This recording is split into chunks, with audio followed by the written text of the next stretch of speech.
Good morning po. Ito pala po ang ganap namin kahapon. Nung pagkakataon po na yon, hindi po kami nakapagbasa ng GC ng school.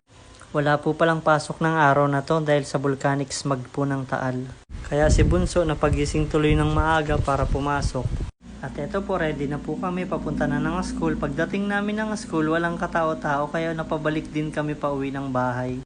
Etong araw rin po na to, meron pala pong meet and greet si ate sa school nila. Kaya paghatid po namin kay Bunso, pauwi po pabalik ng bahay ay umalis na rin po kami ni ate. At eto po, fast forward po, nandito na po kami sa school ni ate. Bali, 6:30 ang ano. Tapos namin. Para mag-ano ko lang, message ko lang. Full bar ka? Bye-bye. Eto po, nang sinundo na po namin siya. Pagdating po namin dun, antay po kami ng antay sa main gate. Yun pala, nasa kabilang gate po pala siya. Kaya dumiretso na lang po kami sa kabilang gate para dun po siya sunduin.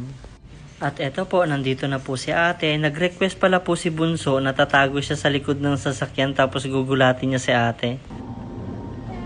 Ay, accident. Wala, iniwan ko sa sunshine.